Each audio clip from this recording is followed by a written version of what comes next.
The great thing is, the Princess of Wales is our joint president, and having someone of her profile. 2 Jahrzehnte lang hüllte er sich in Schweigen. Er pflegte die Rosen. Er beschnitt die Hecken. Er sah Dinge, die die meisten von uns nie sehen konnten. Aber jetzt hat der ehemalige königliche Gärtner beschlossen, sich zu äußern.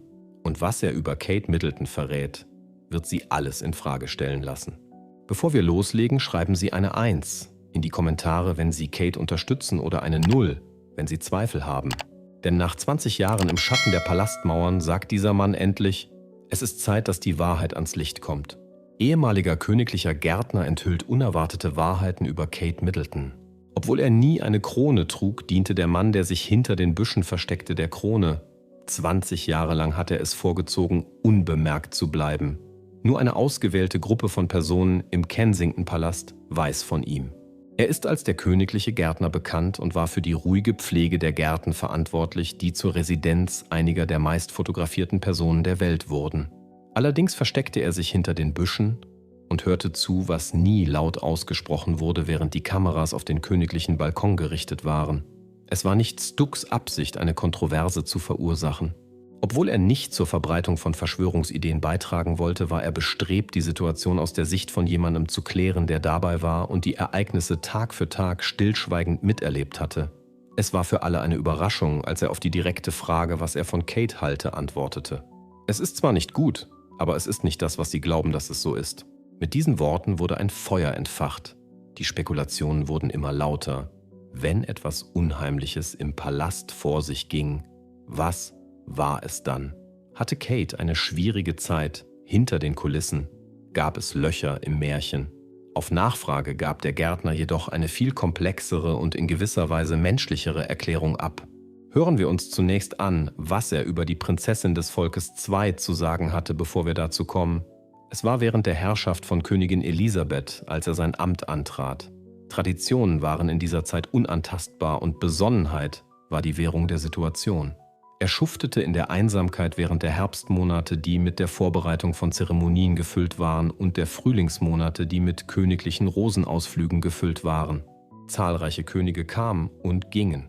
Ähnlich wie die Eichen, die er pflegte, blieb er wie angewurzelt, auch wenn in der Presse Kontroversen aufkamen und wieder verschwanden. Seine Erklärung war, dass ich nicht dort war, um neue Freunde zu finden. Die Gärten am Leben zu erhalten war der Grund, warum ich dort war. Wenn man jedoch einige Zeit an einem solchen Ort gearbeitet hat, wird einem bewusst, dass die Pflanzen nicht die einzigen Dinge sind, die einen Prozess des Wachsens oder Verwelkens durchlaufen. Die größte Veränderung trat ein, als Kate Middleton Teil des Bildes wurde. Sie war noch kein Mitglied der königlichen Familie, sondern eine neugierige und wachsame Freundin von Prinz William. Schon bei den ersten Begegnungen fiel ihm etwas Eigenartiges an ihr auf. Sie stellte Fragen im Gegensatz zu den anderen Personen, die einfach nickten und weitergingen. Wie heißt diese Blume? Ist sie an jedem Ort einfach zu kultivieren? Doch er erkannte sie als etwas anderes, als eine echte Präsenz, während die meisten Menschen glaubten, es handle sich nur um höflichen Smalltalk. Er hatte für Könige gearbeitet, die nur selten einen Blick in seine Richtung warfen. Kate erkannte ihn nicht nur an, sondern er erinnerte sich auch an seinen Namen und erkundigte sich, ob die Blumenzwiebeln, die er im vergangenen Herbst gepflanzt hatte, geblüht hätten oder nicht. Die Reise des Gärtners, eine persönliche Perspektive. Andererseits verwandelte sich diese Aufmerksamkeit mit der Zeit in etwas Komplizierteres. Um die Gärten zu besichtigen, ging sie nicht nur dorthin, sondern sie rannte weg, um sie zu sehen, meistens in Abwesenheit eines Begleiters. An einem bestimmten Morgen kam sie in der Morgendämmerung herein, lange bevor das Team die Vorbereitungen für ein bevorstehendes Ereignis abgeschlossen hatte. In dem Moment, als er sie bemerkte, harkte er gerade den Boden neben dem Gewächshaus. Sie war ungeschminkt, hatte ihr Haar zu einem lockeren Zopf geflochten und ging gemächlich den Kiesweg entlang. Sie schien erschöpft zu sein. Er konnte sich an diesen besonderen Moment erinnern, weil er im Gegensatz zu allen anderen in diesem Augenblick keine Herzogin sah. Er bemerkte eine Frau, die etwas zu tragen schien, das für den Rest der Welt zu schwer war, um es zu sehen. Und es ist möglich, dass der Samen in diesem Moment gesät wurde. Es war der Gedanke, dass seine jahrelangen einsamen Beobachtungen nicht nur flüchtige Ideen waren, sondern vielmehr Bestandteile einer umfassenderen Erzählung. Es war eine Erzählung darüber, dass es anstrengend sein kann, nett zu sein, das der Schein trügt und dass sich eine der beliebtesten Frauen Großbritanniens in Wirklichkeit hinter den Kulissen still und leise auflöst. Er wollte das Vertrauen von niemandem verletzen. Er hatte nicht die Absicht, jemals zu sprechen. Nachdem er jedoch 20 Jahre lang Dinge gesehen, gehört und verstanden hatte, die nicht ausdrücklich gesagt wurden, kam er zu dem Schluss, dass die Welt einen Zusammenhang braucht. Es gibt keinen Skandal. Es handelt sich zweifelsohne nicht um ein Exposé.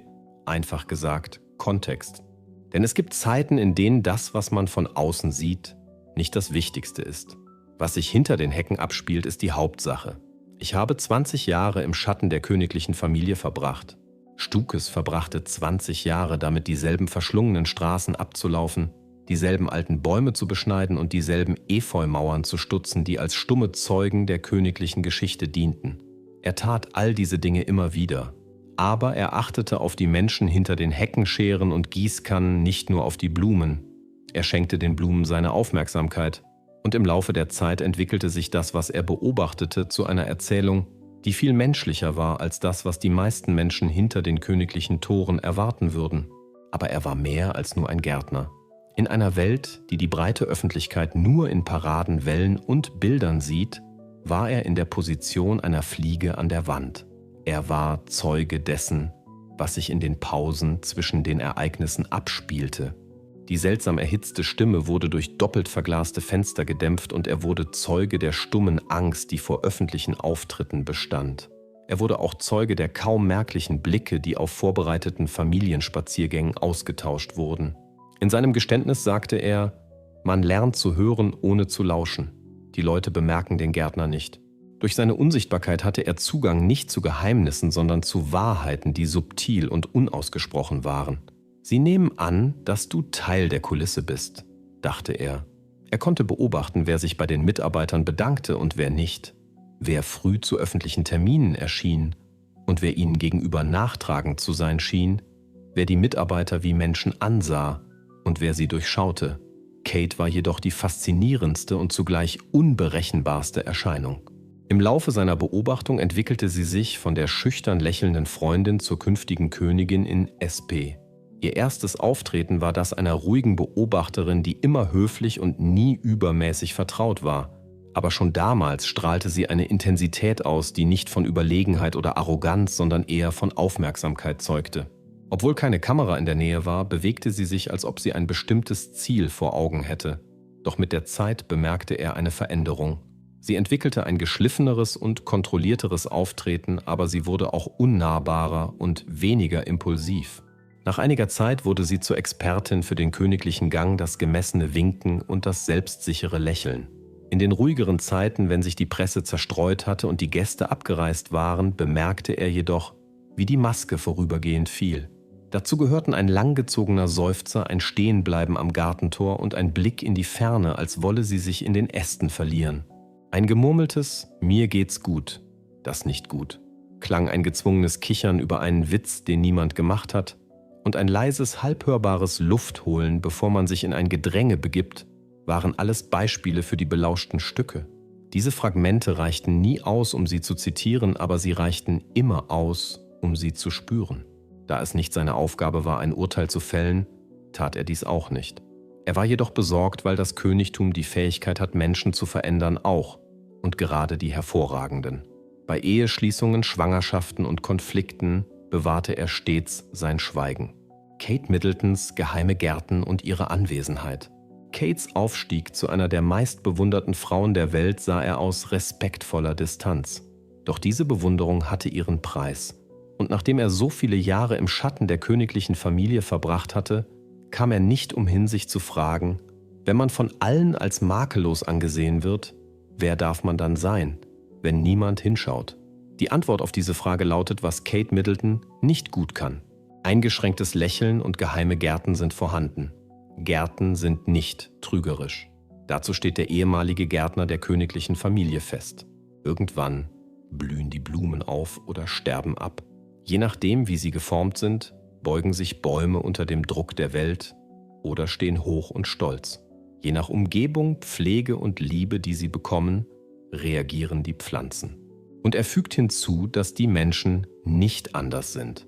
Im Laufe der Jahre beobachtete er die königliche Familie genau, wenn sie über das Gelände des Palastes schlenderte, manchmal in Begleitung von Fotografen und manchmal allein.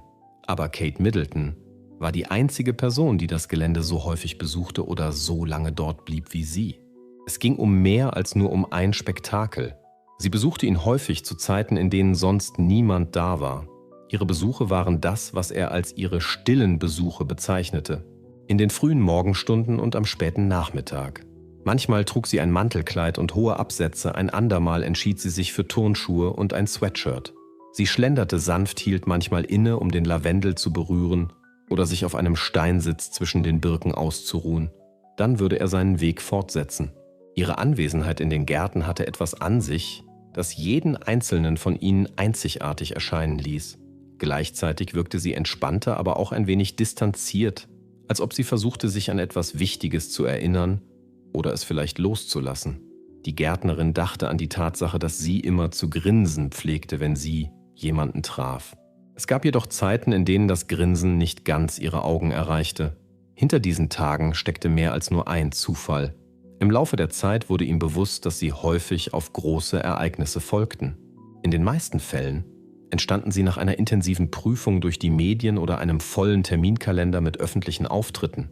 Infolge eines besonders bösartigen Artikels in einer Boulevardzeitung, in dem ihr Auftritt bei einem Staatsbankett kritisiert wurde, kam sie früh in den Garten, lange bevor alle anderen dort erwartet wurden. Sie hat kein einziges Wort gesagt. Im Gegenteil, sie ging in völliger Stille den Weg entlang, die Augen nach unten gerichtet und die Hände fest auf dem Rücken verschränkt. Während sie vorbeiging, nickte er ihr höflich zu. Sie war sich dessen kaum bewusst. Bei diesem einen Vorfall wurde er auf sie aufmerksam, nachdem sie, wie er annahm, ein schwieriges Telefonat geführt hatte.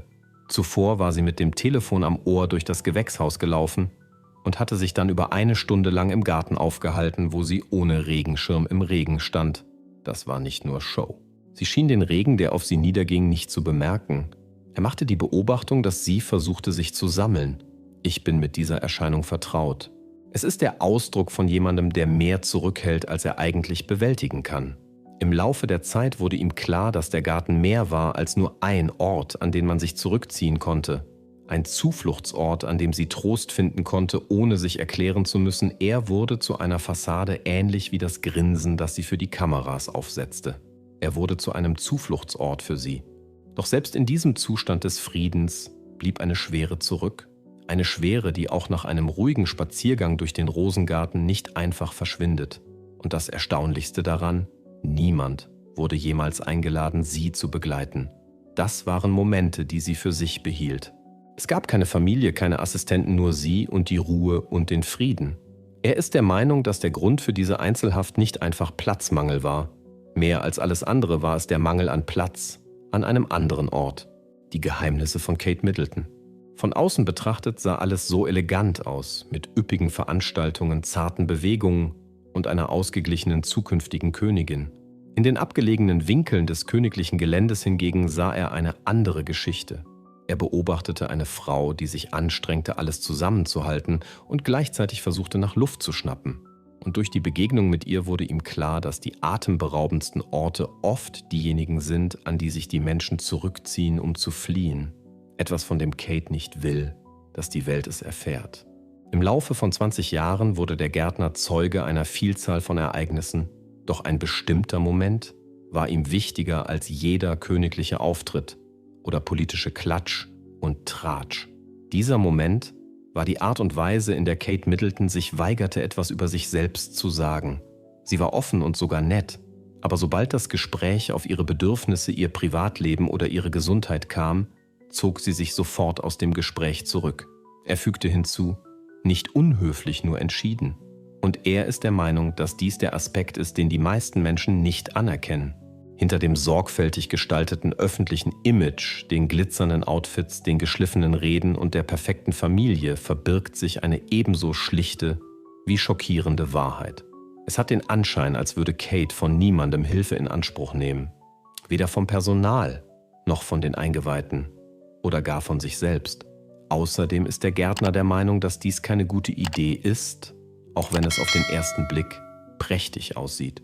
Sie trägt alles selbst und das hat sie immer getan. fügt er hinzu. Die Rolle, die Last und die Erwartungen liegen bei ihr. An einem Frühlingsmorgen, als die Vorbereitungen für eine Kindergartentour in Verzug gerieten, erinnert er sich an die Situation mit den Worten: Es ist, als ob sie glaubt, sie müsse unzerbrechlich sein, aber niemand ist es jemals.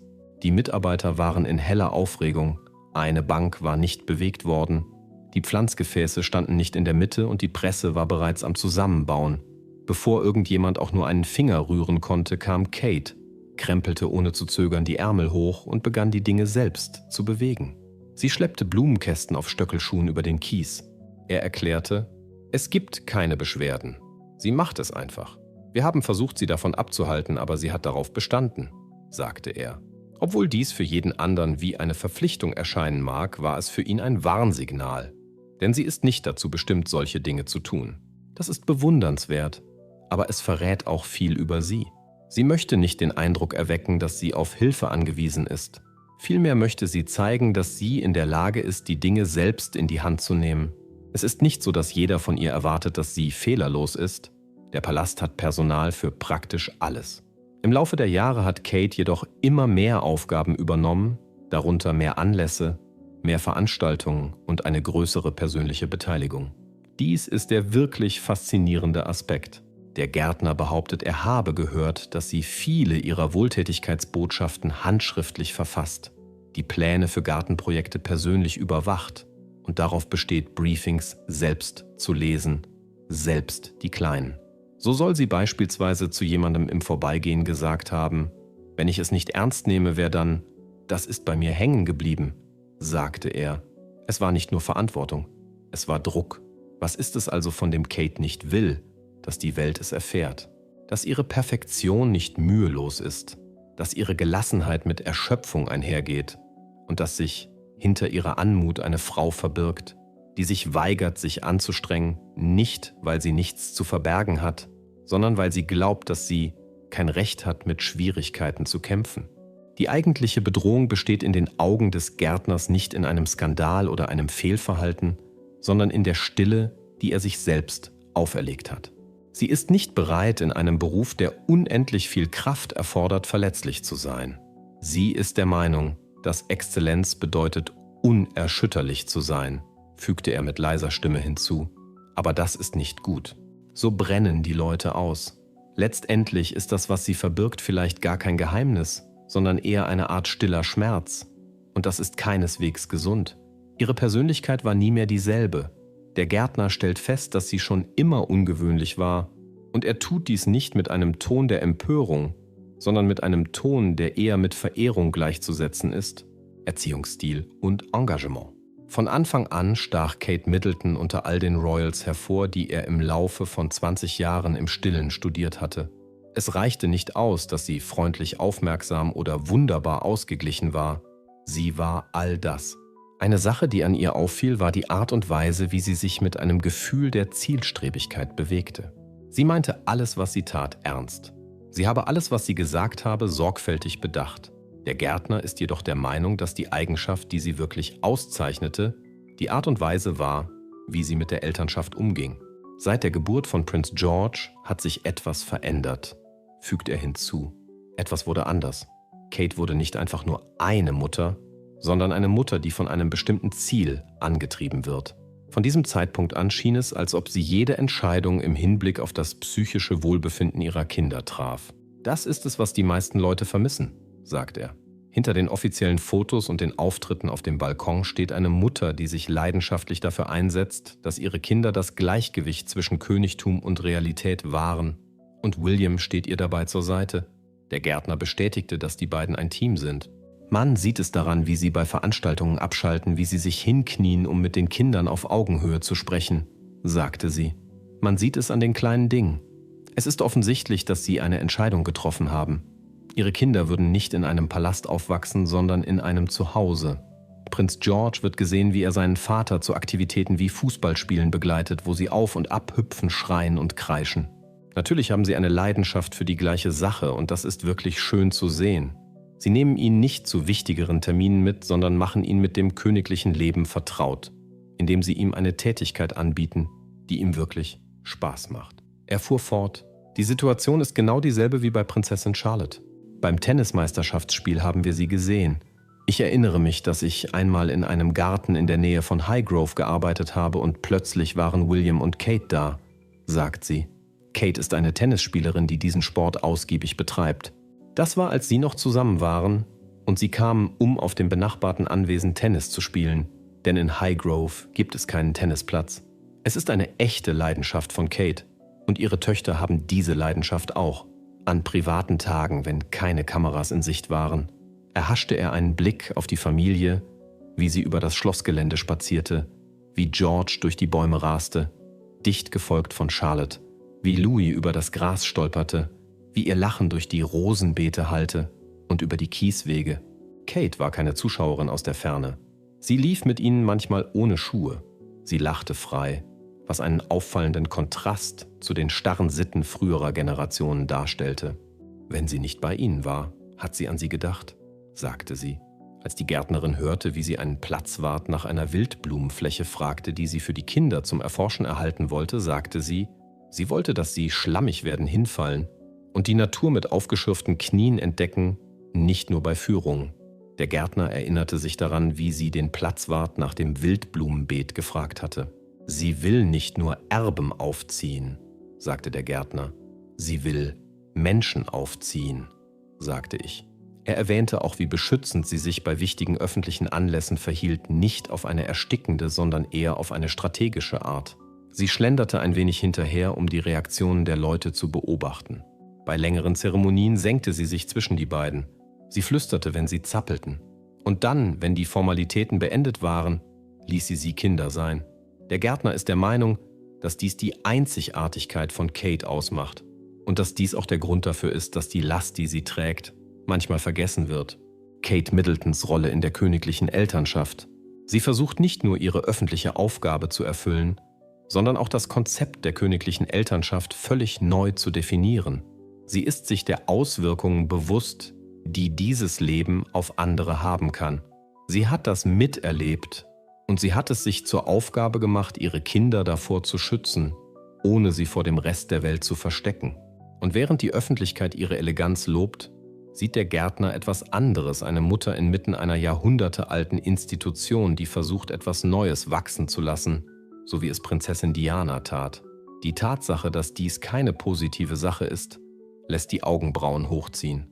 Zu diesem Zeitpunkt hatten die Bemerkungen des Gärtners, die lauteten: Es ist nicht gut, aber es ist nicht das, was sie denken. Viele Menschen beunruhigt, ob es einen geheimen Skandal gibt, der unter der Oberfläche des königlichen Lebens lauert. Er ist jedoch der festen Überzeugung, dass die Wahrheit viel komplizierter und wesentlich menschlicher ist. Denn was innerhalb der Palastmauern für Aufsehen sorgt, ist nicht das, was Kate Middleton falsch macht, sondern das, was sie gut macht, nämlich leise, methodisch und ohne Lob. Er erinnert an ein Projekt, an dem sie seit Jahren im Stillen arbeitet, nicht für die Presse oder für Schlagzeilen, sondern einfach, weil es ihr wichtig ist. Nur wenige Menschen wissen von dieser Initiative. Keiner weiß davon.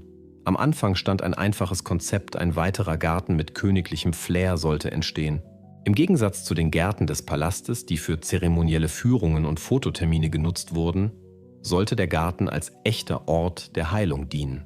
Dazu gehörten Therapien für psychisch kranke Schulen, im Freien für gefährdete Kinder, sensorische Gärten für Kinder mit Autismus und sogar Ruhezonen für Veteranen, die mit posttraumatischer Belastungsstörung PTBS zu kämpfen hatten. Der Gärtner behauptet, dass sie die treibende Kraft hinter allem war und das nicht nur, weil ihr Name auf einem Briefkopf stand. Es war nicht ungewöhnlich, dass sie zu den Sitzungen erschien. Er erklärte, dass sie sich nach den verschiedenen Bodenarten, den Blumenoptionen und den barrierefreien Wegen für Rollstuhlfahrer erkundigte. Er hat nicht dekoriert, sondern sie hat mit einem bestimmten Ziel vor Augen gestaltet. Anders als die meisten Royals ergreift Kate die Initiative. Kate Middletons Engagement für den guten Zweck eine persönliche Perspektive. Es gibt einige Palastinsieder, die sich über dieses Auftreten Sorgen machen. Nicht, weil sie mit dem, was sie tut, nicht einverstanden wären, sondern weil sie darauf besteht, die Dinge selbst in die Hand zu nehmen. Eine Quelle bezeichnete ihre Bemühungen als übermäßig engagiert. Eine andere Person sagte, dass sie nicht in der Lage ist, das abzustellen. Das ist nicht die Meinung der Gärtnerin. Sie weiß zwar, wie es geht, aber sie hat keine Lust, es zu tun. Darin liegt der Unterschied. Die tiefere Wahrheit ist jedoch, dass Kates Engagement für das Gute keine Show ist, sondern eine echte Verpflichtung. Sie hat erlebt, welche Auswirkungen öffentlicher und privater Druck auf den Einzelnen haben kann. Da sie dies aus erster Hand erfahren hat, pflanzt sie jetzt etwas, das mehr ist als nur Blumen. Wenn Menschen sich vom Leben überfordert fühlen, ist sie dabei, sichere Räume, friedliche Oasen und Orte zu schaffen, an denen sie einfach durchatmen können. Der aufschlussreichste Aspekt war, dass sie uns bat, keine Aussagen darüber zu machen, erklärte er. Ihr Wunsch war es, keine öffentliche Enthüllung zu machen. Sie hat mir gesagt, dass es nicht um mich geht, sondern um sie. Mit dieser Einstellung hebt sie sich von anderen ab und seltsamerweise ist es das, was viele zum Nachdenken anregt. Kates Entscheidung, sich selbst nicht in den Mittelpunkt der Erzählung zu stellen, ist eine Abweichung von der Norm in einer Gesellschaft, in der jedes Ereignis, sogar das Durchschneiden des Bandes, in einer Chronik festgehalten wird und jede Unternehmung Gegenstand einer Pressemitteilung ist. Außerdem wird die Tradition in der britischen Königsfamilie nicht immer auf die leichte Schulter genommen. Der Gärtnerin zufolge liegt in der Art und Weise, wie sie arbeitet, ein subtiler Trotz. Sie ist weder unausstehlich noch unhöflich. Die Tatsache, dass sie die Dinge auf ihre eigene Art und Weise tut, löst bei vielen Menschen ein Gefühl der Beunruhigung aus. Er wollte nicht andeuten, dass es einen Skandal oder ein Versagen geben würde, als er schließlich sein Schweigen brach und bemerkte, es ist nicht gut. Er bezog sich vielmehr auf die Möglichkeit, dass Kate Middleton sich so sehr dafür einsetzt, Gutes zu tun und so sehr damit beschäftigt ist, im Stillen Gutes zu tun, dass sie sich dabei möglicherweise zu sehr verausgabt. Doch obwohl er besorgt ist, kann er nicht anders als sie zu respektieren. Das liegt daran, dass Kate an einem Ort, der auf Äußerlichkeiten beruht, etwas Echtes aufbaut. Und das ist etwas, das andere nicht sehen oder vielleicht nicht sehen wollen. Es ist an der Zeit, ehrlich zu dir zu sein. Es ging nicht darum, Stokes zu entlarven und auch nicht darum, Aufmerksamkeit zu erregen. Stokes hat vielmehr gesprochen, weil sein Schweigen nicht mehr ausreichte. Die Wahrheit war etwas, das die Öffentlichkeit wissen musste, und trotz der Tatsache, dass sie in den Schlagzeilen verzerrt wurde, war das, was er über Kate Middleton sagte, in der Tat keine Sensation. Es war eine ruhige, aufrichtige und ehrliche Aussage. Mehr als alles andere war es eine sehr menschliche Erfahrung.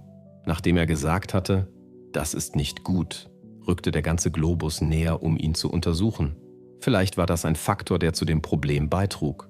Nachdem sie solche Äußerungen gehört hatten, erwarteten sie das schlimmstmögliche Ergebnis, nämlich ein königliches Geheimnis, einen Verrat oder sogar einen Schatten unter der Krone. Die Realität, die er enthüllte, war jedoch nichts Ungewöhnliches und vielleicht sogar noch schrecklicher als das. Wenn es um ihre Rollen als Prinzessin, Mutter, Ehefrau und öffentliche Person geht, ist Stokes der Meinung, dass Kate Middleton übermäßig nett, übermäßig engagiert, übermäßig großzügig und übermäßig unnachgiebig ist. Er ist auch der Meinung, dass niemand, egal wie ruhig er ist, unendlich lange aus einem leeren Becher schöpfen kann. Er hatte nicht die Absicht, ihr etwas anzutun. Er lobte sie sogar mehr als alle anderen, aber er war der Meinung, dass die Welt es verdient zu verstehen, dass Perfektion oft ihren Preis hat. Er glaubte, dass sich hinter den souveränen Porträts und den schillernden Veranstaltungen eine Frau verbirgt, die früh aufsteht, lange aufbleibt, ihre eigenen Briefe, schreibt, für jedes Projekt recherchiert und mit gleicher Kraft Eltern und Prinzessin spielt, während sie von der Welt beobachtet wird. Er erklärte, dass es in Wirklichkeit nicht um einen Skandal geht, in den der Palast verwickelt ist. Es geht darum, was passiert, wenn sich jemand weigert, sich zu entspannen. Was passiert, wenn er sich weigert, Schwäche zu zeigen? Und was passiert, wenn er sich weigert, auch nur für einen Moment zurückzutreten? Selbst wenn sie zittert, ist Kate die Art von Person, die den Mantel nicht von ihrem Rücken nimmt, wie er berichtete. Einfach weil sie niemandem zur Last fallen will, lächelt sie und zeigt, dass sie warmherzig ist. Das war es, was er 20 Jahre lang miterlebte, und das war es, was ihn schließlich dazu brachte, seine Stimme zu erheben. Sie baute etwas auf, das keine Vorstellung war, sondern eine stille Revolution in den Mauern des Palastes, und er war Zeuge davon. Eine Frau, die neu definiert hat, was es heißt, Mutter zu sein, die ihre Aufgabe als Prinzessin neu definiert hat und die die Verbindung zwischen der Monarchie und dem Volk wiederhergestellt hat. Trotzdem hat sie mehr von sich gegeben, als der Rest der Welt jemals begreifen wird. Und nun, da der öffentliche Druck zunimmt, und Vermutungen über ihren Gesundheitszustand und ihre Abwesenheit kursieren, beschließt die Gärtnerin, dass es nur noch eines zu tun gibt, die Wahrheit zu gestehen. Es gibt Zeiten, da ist die Wahrheit nicht schockierend, sondern eher subtil. Wenn man morgens mit verschlafenen Augenlidern und einem Übermaß an Pflichten auf einer Gartenbank sitzt, ist das eine einsame Erfahrung. Es ist wie eine Prinzessin, die Wildblumen an Kinder schickt, die sie nie kennenlernen wird. Es ist eine Kraft, die als Sanftmut getarnt ist. Und obwohl es stimmt, dass es keine nette Sache ist, ist es nicht das, was jeder glaubt, dass es das ist. Es ist die Art von unerwünschter Situation, die entsteht, wenn jemand alles gibt, was er hat, und vergisst, etwas für sich selbst zu behalten. Die Erzählung des Gärtners beschwört Bilder von Eleganz-Anstrengung und der stillen Aufopferung eines stillen Menschen herauf. Glauben Sie den Behauptungen des Gärtners, kommentieren Sie ja, wenn Sie glauben, dass mehr an der Geschichte dran ist, oder nein, wenn Sie glauben, dass Kate zu Unrecht angegriffen wird. Vergessen Sie nicht, dieses Video zu mögen, den Kanal zu abonnieren und auf das Glockensymbol zu klicken, damit Sie nie eine neue königliche Enthüllung verpassen. Danke, dass ihr euch dieses Video angesehen habt. Wir sehen uns im nächsten Video.